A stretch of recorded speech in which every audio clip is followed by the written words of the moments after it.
Greetings. I want to believe I met you well.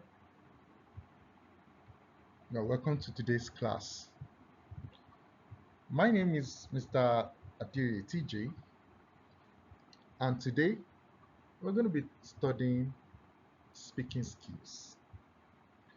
Here is a comprehensive guide for students in secondary school and in tertiary institution. We have a quote here by James Holmes. It says, "The art of communication is the language of leadership." The art of communication is the language of leadership. So, in this class, we'll be learning how to speak clearly, how to communicate effectively, and of course, how to stand out. Follow me as we learn today. We're going to be learning today what speaking skill is, the types of speaking skills, the type of speaking, the component of effective speaking, common speaking barriers and how to overcome them, techniques for effective speaking, public speaking tips, possibly practice activities and exercises, and then summary and key take home. So what is speaking skills? Speaking skill is the ability to communicate thoughts, ideas, and feelings clearly, confidently, and effectively through spoken language. It is a skill, and you should understand that it is what? A skill. Like driving or cooking, it can be learned and improved with practice. Nobody is born a perfect speaker. It is two-way. Speaking involves a speaker and a listener. Good speaking means your message is received and understood. It is powerful. Your speaking ability affects your grades, relationship, job, prospects, and your place in society. There are types of speaking.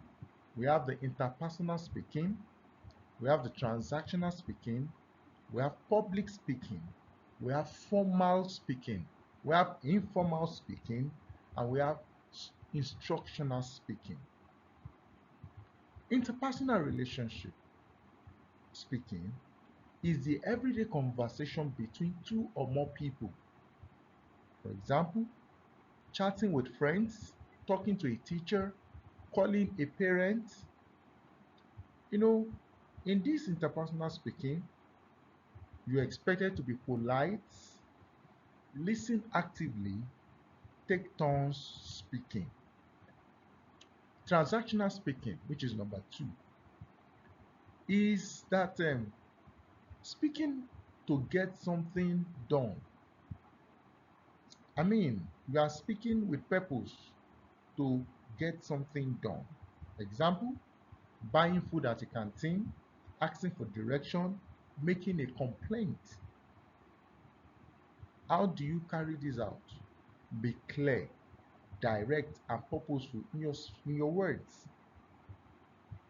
Public speaking, which is the third one, it is speaking to a large audience. For example, debates, class presentations, school assemblies, speeches, etc. How do you handle this? You prepare well, you practice more, and then you engage confidence, which comes from your what? Preparation. Formal speaking, which is number four. This is used in official setting. For example, job interviews, award ceremony, academic presentation, court proceedings. You use this proper grammar, you use proper grammar here, and you avoid slang. You maintain professional tone. Informal speaking. Informal speaking has to do with what? It is a relaxed, casual communication with people you know well. So slang and contraction are acceptable here. So how do you engage this? Know your audience. Be informal with friends, but formal with authority figures. The sixth speaking is instructional speaking. Teaching or giving instruction. Example, a teacher explaining a lesson, a coach training a team. How do you engage this? You are expected to be organized, use clear steps, and check for understanding. Components of effective speaking. There are components of effective speaking. Effective speaking is built on 7 key pillars, and you need to master them, and you will communicate like a pro. The first one is pronunciation. You are expected to say words correctly to listener so that they can understand you. Mispronunciation causes confusion, and that won't be fair on the part of the listener. For example, you're talking to somebody that is not is not from your country. The way you're going to pronounce your words, you must be careful so that the person don't keep saying pardon, pardon, pardon. That means you're not communicating, the person is not getting you. So what do? You're expected to pronounce your words carefully, correctly, so that you will avoid any kind of confusion. Number 2 is fluency. Okay? Speak smoothly without too many unnecessary pauses or ums and ahs. Are you getting it? You are expected to be fluent when you're speaking. Is a component of effective speaking. For you to speak effectively, you must not be somebody that pauses unnecessarily. Number 3, vocabulary. You are expected to use the right word for the right context. A good vocabulary makes you expressive. So you need to work more on, when we say vocabulary, we talk about words. How resourceful are you with words? If you don't have enough words to express yourself, you will need to engage a dictionary. Learn new words, read books, and you have enough words to express yourself in the right context. Grammar is another serious component of effective speaking. Correct sentence structure makes your speech credible and professional. And one of these days, on this channel, we spoke about uh, uh, active and passive. So whenever you're speaking as a chief speaker, or you're having a speech, where you need to engage the active voice, you use it. When you need to engage the passive voice, you engage it. But ensure that correct sentence structure is applied so that your speech can have credibility and will have professional tone. Now, we have tone and voice, which is number 5. Your pitch, volume, and tone express emotion and holds your listener's attention. So you don't joke with your tone and voice. You must speak volume, you must speak loud, and sometimes you need to add some tones and pitch to ensure that it expresses your real idea, so that it can communicate more to uh, your listener. The body language is also part of this effective speaking. 55% of communication is non-verbal.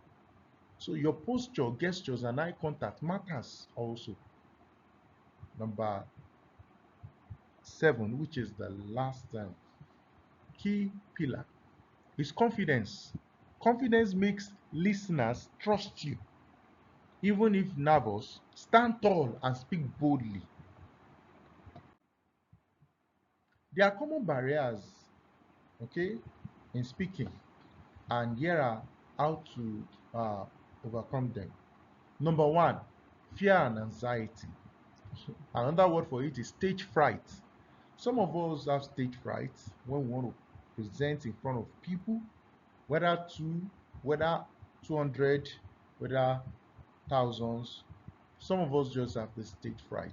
I mean, maybe it's coming from our shyness and all of that. So what's going to be the solution? Practice in front of a mirror or engage some of your friends first. Remember, the audience wants you to succeed. So breathe deeply, slow down, and begin. You don't have to be afraid. No, they really want to hear you. I mean, they want to hear you speak.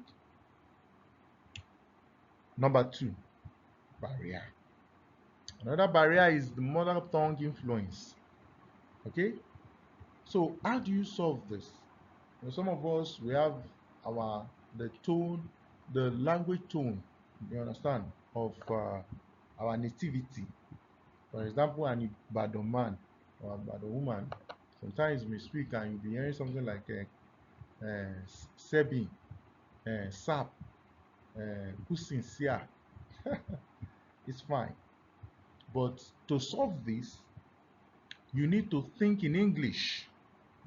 Practice converting your thoughts directly in English, not in your native language first. So immerse yourself in the English language. Okay. Number three, barrier to effective speaking is poor listening skills. If you don't listen correctly, you won't be able to speak correctly. Okay. So you need to be a good listener first, and so that you can be a good speaker. Pay attention when others speak. This improves your response quality dramatically. You're watching a movie, don't just watch a movie for the entertainment sake. Watch it also to hear how they speak.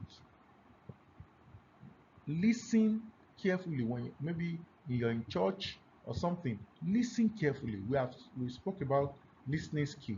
If you have not uh, listened to the topic on listening skill, you can find time to check this material on this channel. Now, poor vocabulary, that's another challenge, that's another barrier to effective speaking. You need to read, and that what's going to be the solution? Read more books, newspapers, articles, learn at least 5 new words weekly. That's the least. And if I'm going to say, maybe you should just make that 5 new words daily instead of weekly, and engage them. Use these new words in daily conversation until they stick, because you must have sufficient words to express yourself. Another challenge or common barrier, number five, is lack of confidence. Confidence is built through action. Join debate clubs, volunteer to speak in class, record yourself, and celebrate small wins. You should develop confidence. There are so many platforms where you can develop confidence, but positive ones, not negative ones. Okay, your clubs and society in school, or possibly a class discussion. Volunteer to be the to speak on behalf of your group. Do you understand?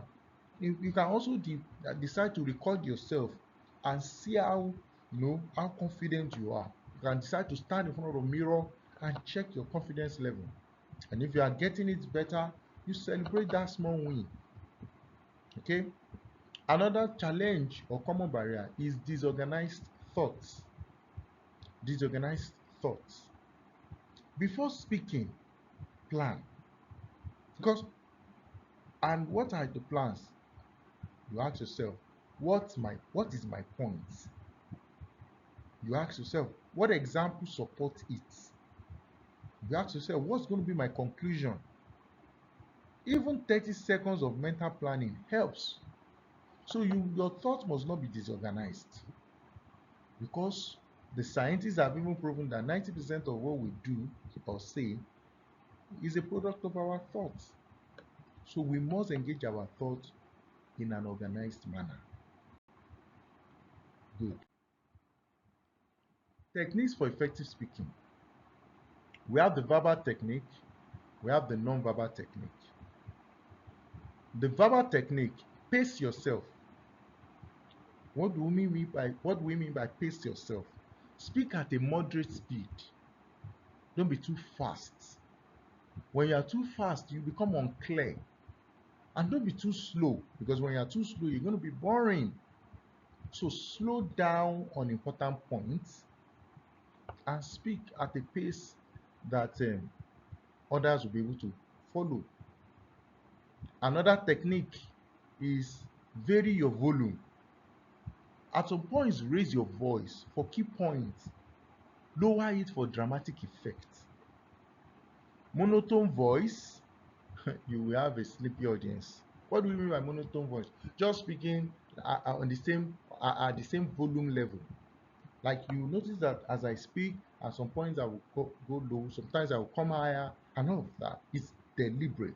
Because when I speak just with one volume or in one manner, it will only make the lesson boring, kind of boring. But it's not supposed to be boring. Your conversation is supposed to be engaging. All right. Number 3, verbal technique is to use pauses strategically. All right. Sometimes you may need to pause so that what you are trying to say will have effect. A 2 to 3 second pause before an important point creates suspense and significant importance. Sorry, and signals importance. You have said something, for it to travel home, you may need to pause so that you give the audience the room, few seconds to regurgitate, to rethink what you have said. Another thing is use emphasis, stress keywords. This is very important. No versus this is very important. You may need to capitalize on what you have said. For example, you're like, this is very important, and you can say this is very important. So emphasis changes meaning. Okay, I believe you have you remember we treated something on emphatic stress. Emphatic stress is on a particular word. You deliberately stress a keyword so that you can pass an intended meaning to your listener. The last item here is organize your ideas. Your verbal techniques demands that you organize your ideas. How? You can use introduction, body or main points, and then conclusion. Okay?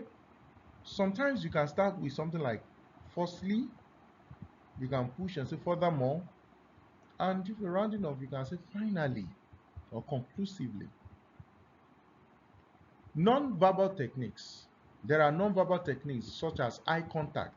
So look at your audience, don't stare at your notes. Sweep the room, left, center, right. Your audience needs your eye. The communication is in the eye. So speak, but look at their eyes. Okay?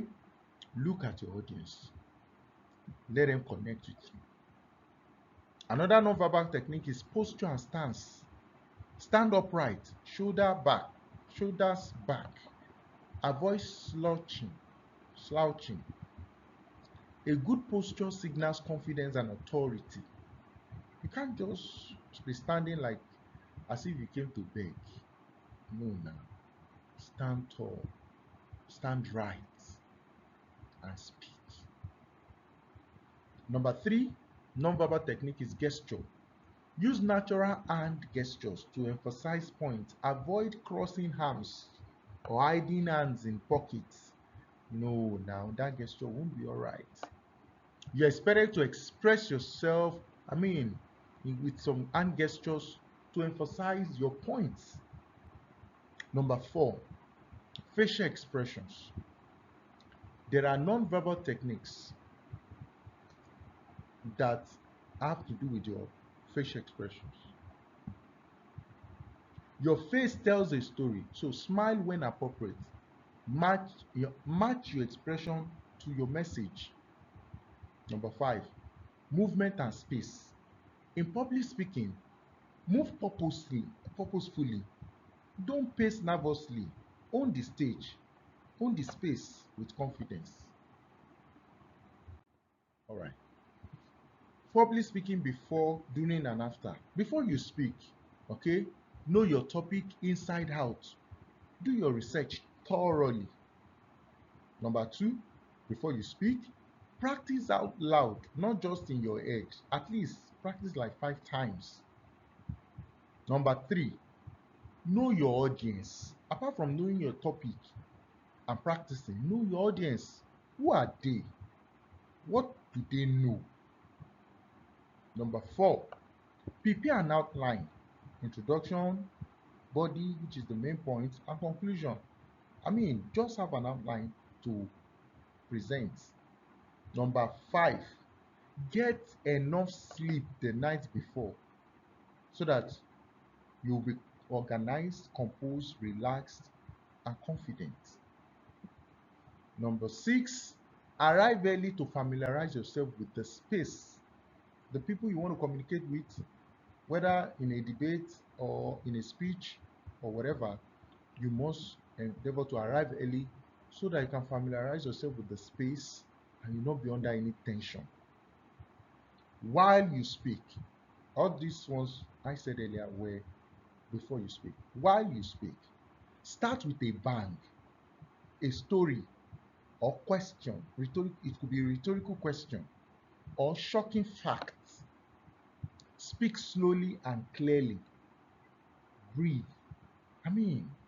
Don't rush things and don't be too slow either. But make sure you are speaking on a pace that will create effect.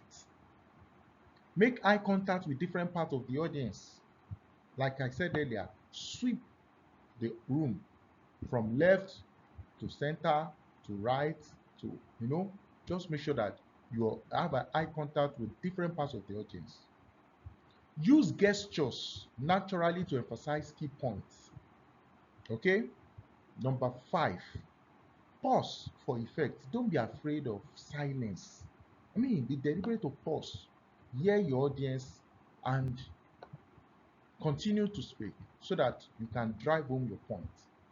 Number 6, be conversational. Don't read from a paper like, robotically. No, be conversational. Make sure that you're communicating. Ensure you are communicating. It's a give and take thing. All right. Now, after you speak, what are the things you also do in public speaking? You invite questions with confidence. You thank your audience sincerely. You could take a bow. All right. Reflect on what went well and what to improve, so that next time you are given such an opportunity, you can perform better. If there's a recording, you can watch a recording of yourself if possible. Then seek honest feedback from a trusted person. Then, of course, celebrate the fact that you did it. Yes.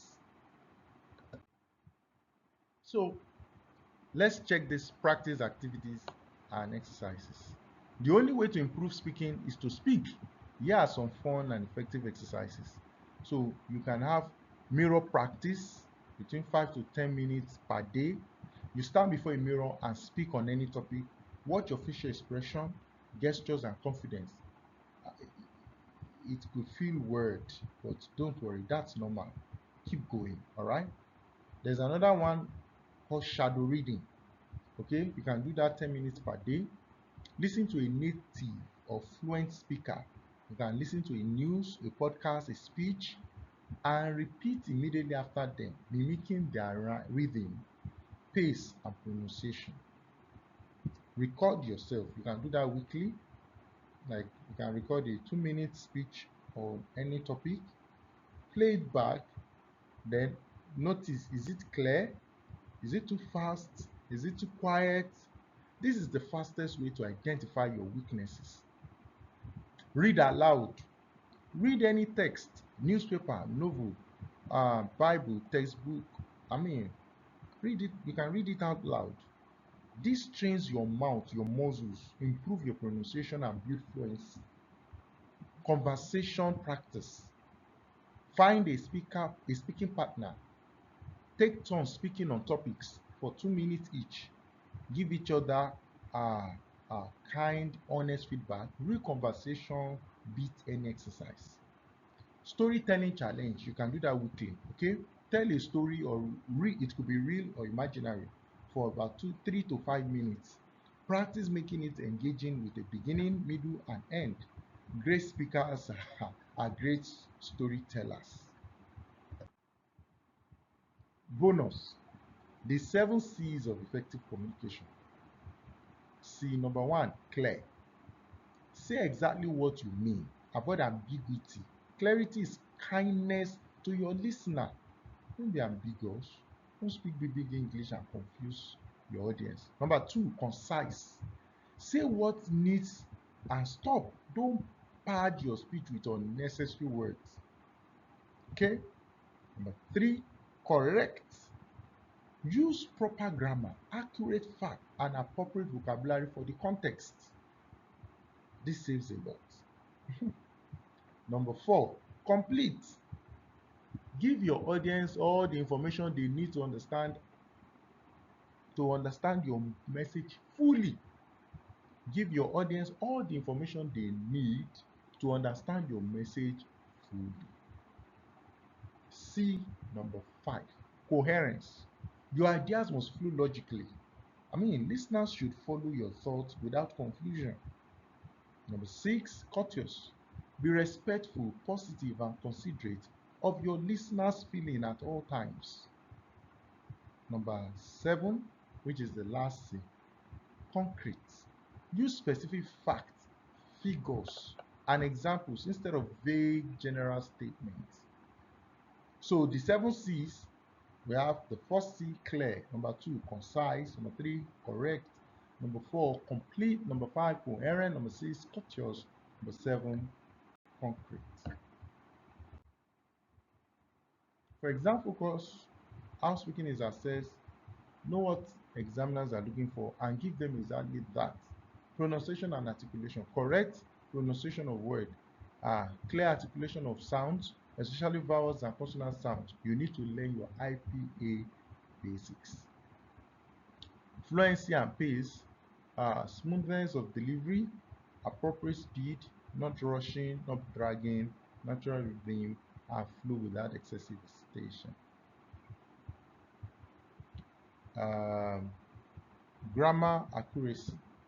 Correct use of tenses, subject-verb agreement, articles, preposition. Grammatical error in speech are noticed and penalized. So you must work on this. Vocabulary and word choice. Using appropriate and varied vocabulary. Avoid repetition. Okay? Avoid repetition. Choose words that precisely convey your meaning. Coherence and organization. Now you need to understand that you you you you need to check uh, if your ideas are logically arranged.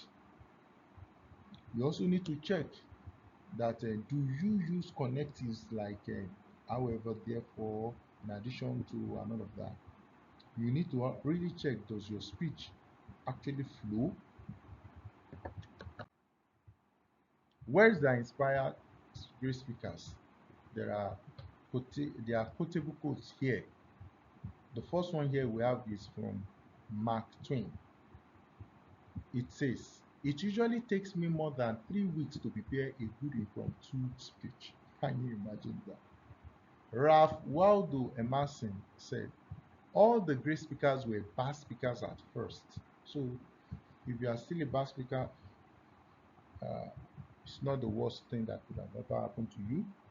There are people that have done worse earlier. They've not done well, but now they are great speakers. Oliver Wendell Holmes said this: speak clearly. If you speak at all, I mean, carve every word before you let it fall. So you need to be very creative with your words. Don't just speak. Speak clearly. All right. Uh-huh. Dale Carnegie say Carnegie said, there are always three speeches for everyone you actually give. I take that again. There are always three speeches for everyone you actually give. Hmm. So for one speech you give, there are three speeches embedded in it. The one you practiced, the one you gave, and the one you wish you had given. Anytime you have an opportunity to speak, there are three speeches that are involved in that one. And they are what? The one you gave, the one you wish the one you gave, the one you wish you had given, and the one you practiced. Yeah. So, what are the key takeaways from this uh, class? What are the things you need to remember? Number one, speaking skill is learnable. You can always improve with deliberate practice. Number two, identify your barriers. Your fears, your poor vocabulary, and disorganization are the most common. They are all fixable. Do you understand? Number three, always prepare before, during, and after speaking are all equally important. Number four, use the 7 C's: clear, concise, correct, complete, coherent, courteous, and concrete. Number five, know the 7 components: pronunciation, fluency, vocabulary, grammar, tone, body language, and confidence. Number six, verbal and non-verbal communication both matter. Your body speaks too. Number seven, practice daily. Mirror talks, read aloud. Record yourself, speak with partner. Number eight, which is the last one, confidence comes from preparation and practice, not from being born fearless. So, your journey starts now. Every great speaker started exactly where you are today. The difference is they didn't stop, practicing. So, practice at home every single day. Volunteer to speak in class this week. You can also join a debate or drama club today so that you can improve on your speaking skill. Thank you for being part of this class today. God bless you and have a nice day.